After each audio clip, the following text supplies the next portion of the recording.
Ryzen 7 9800X 3D versus the i7 9700K with the RTX 2080 in Monster Hunter Wilds. So before we jump into the benchmark, let's go through the system specs real quick. So on the first system, we have the i7 9700K with 32 GB of DDR4 memory running at 3200 megahertz and the latest NVIDIA drivers. And on the second system, we have the 9800X 3D running at base speeds with DDR5 32 GB of memory running at 4800 megahertz downclocked from 6000 just to make it fair for the other system. Okay, so usually I go for 4K, 1440p and 1080p resolutions on the lowest settings only for other competitive FPS shooting games like in the previous ones that I did, but since this is a single player game with PvE element, it's not any competitive game, right? So I will be doing a little bit of moderate graphic settings too, so I'll be doing medium on all these resolutions as well as the lowest settings possible on ultra performance DLSS settings. Okay, so this will give you an idea if upgrading from a half a decade old CPU to a latest top of the line CPU will make any difference in these games that are like pretty much not optimized. And it also proves point, like I had some commenters commenting on my benchmark rant video that I made a few months ago saying, oh, if you have a better CPU you wouldn't be like bottlenecked. It gives you like much better experience. But yeah, you will see it in the video how things go. Okay, and yeah, if you want to skip to the last part where I'll be going in detail with all the comparison results, you can skip to that part right now, or if you want to see through each and every benchmark on each settings, you can do that too. So I will catch you guys at the end of the video.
Okay, so we are at the end of the video for the results, and on 4K settings, medium settings, you cannot expect a lot of difference or improvement because this is purely based on the GPU power, since it is DLAA native settings. So on the i7 9700K we got an average of 15 FPS with a 1% loss of 12 FPS. Terrible, I know. A similar kind of performance on the 9800X 3D with average of 16 and 0.1% loss of 13.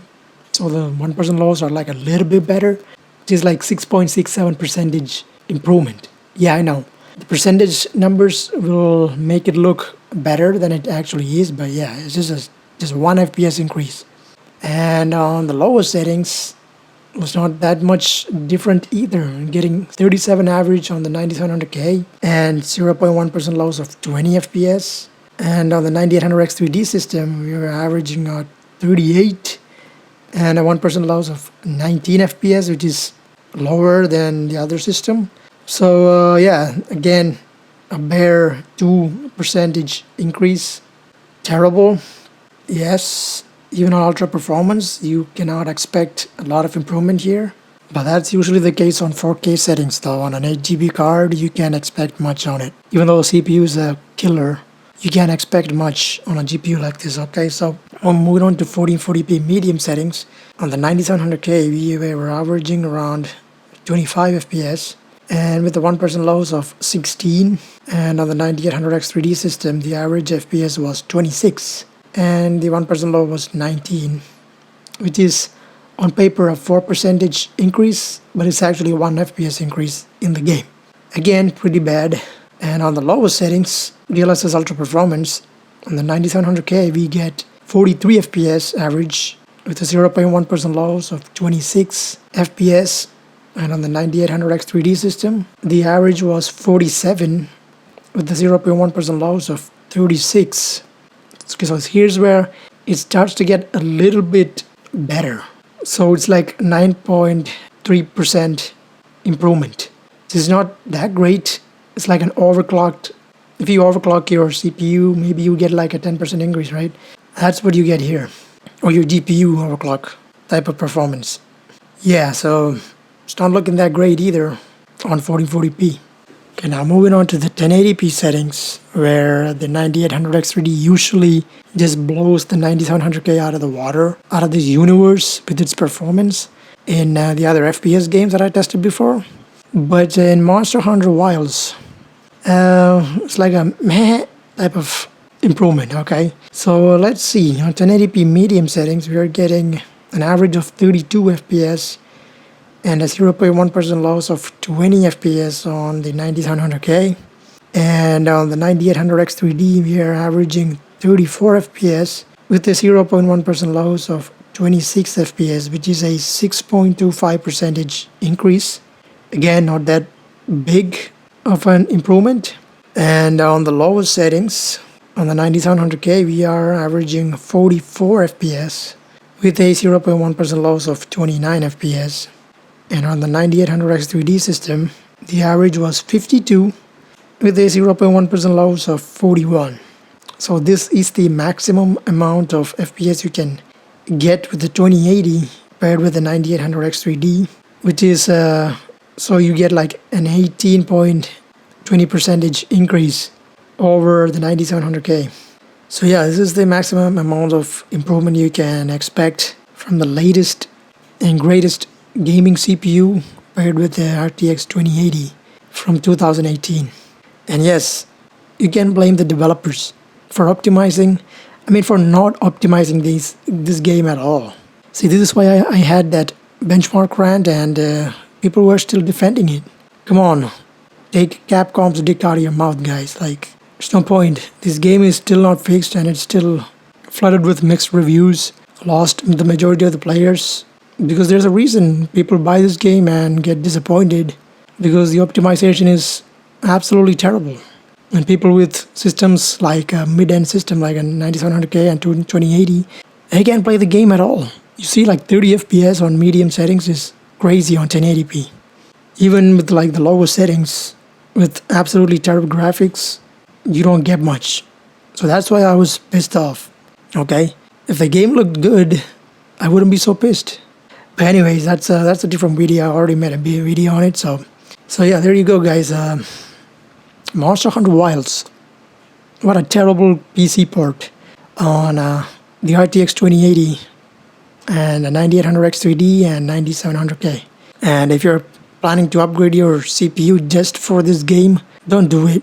Even if you upgrade your CPU and GPU, you're probably not going to get a huge improvement in this game, right? Unlike other games that I tested, which saw huge improvements, up to 200% improvement in 1080p settings. Okay, it's just that this game is just not optimized at all. So this is a bad example of a game to be taken into seriousness. Okay, so this is just an exceptional case. In all other games, you can expect like a lot of improvement with the 9800X 3D on lower settings. And that'll be it for this video, guys. I hope you guys find this video helpful. If you did, please leave a like and subscribe to the channel. I'll be doing more of these comparison videos soon. So yeah, I hope you guys are having a great time. We'll catch you guys in the next one. Peace out.